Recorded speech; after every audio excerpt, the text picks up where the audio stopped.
Hi, welcome back to another video. Today is April 17th, which for over 50 years now has been observed as Palestinian Prisoners' Day. Currently, there are over 9,500 people that are Palestinian prisoners of the Israeli state. This includes more than 5,000 people from Gaza. Now, if you are in the Gaza Strip, just being a male of fighting age gets you deemed a terrorist and arrested, held, and tortured. But it isn't just limited to adult males. They are also taking lots of Palestinian youth in, and women are also being detained. Now, we've all seen these videos of the Palestinian prisoners that are stripped and blindfolded, on their knees, cuffed hands and feet, and they are routinely beaten, tortured, dehumanized. They are frequently held in literal open-air cages in the freezing cold, wearing nothing but a diaper that they are being forced to defecate in. They are left cuffed with zip tie cuffs, their hands and their feet, 24 hours a day, the entire time.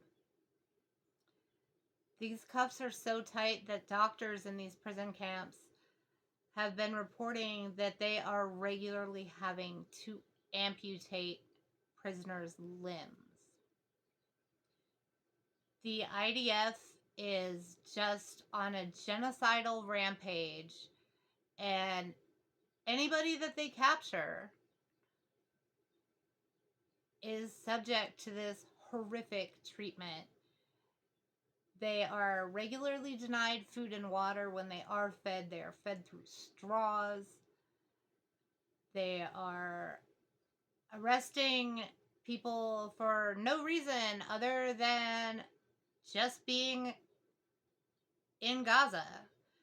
And they've been swooping up going through raiding hospitals, taking in doctors, and their only crime is not wanting to leave their patients. For that, you can be executed or hauled in as a prisoner, where you are tortured, starved, dehumanized. It's absolutely horrific. And that is only one aspect of the Palestinian prisoner situation. There's also what's happening to the Palestinians in the occupied West Bank. They are living under an apartheid system where the Israeli settlers, if they get into trouble with the law, they go to regular court like you and I would here. However, if you're Palestinian, you're going to military court, where you have virtually no chance. The conviction rate is over 99%. But most people don't even get a trial.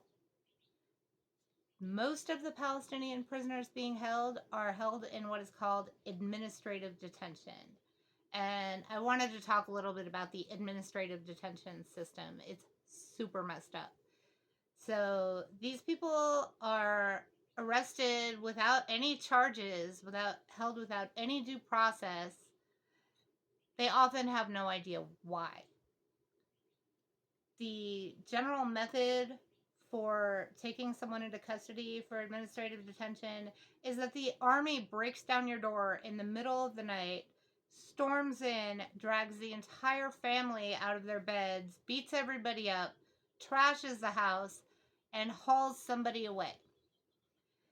So administrative detention is addressed under international humanitarian law, and it is only allowed as a temporary measure in extreme and exceptional circumstances.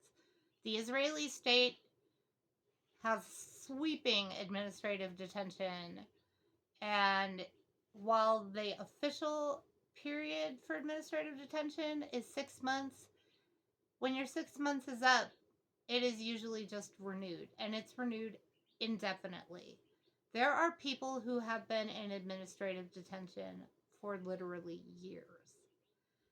And before October 7th, even, administrative detention was already at a 20-year high for Palestinian prisoners. And since October 7th, the IDF has just gone crazy. There are raids every single night. And these people are just kidnapped out of their beds and hauled away by the army and thrown in prison without having any idea what they did. Their lawyers aren't even told what they've done. But frequently it's exercising basic human rights like freedom of expression or freedom of assembly, freedom of association. Association is a big one. Often the IDF targets people for administrative detention for simply being related to somebody. And Palestinian families are very large. That is casting a very wide net. There are over 200 children currently being held in Israeli prisons. Israel is the only country in the world that throws kids in military prisons. The torture is regular matter of course for prisoners there. They are beaten, held in extensive periods of solitary confinement. There are rampant reports of sexual abuse of the prisoners, and there is very, very limited access to any medical care. Frequently, by the time a prisoner is allowed to see a doctor, they are on the verge of death. So before October 7th, it was very difficult for families to find out where their family members were being held, never mind visit them. That was very difficult. But since October 7th, there are no visits whatsoever for any prisoners. And the reports of abuse and torture are just through the roof.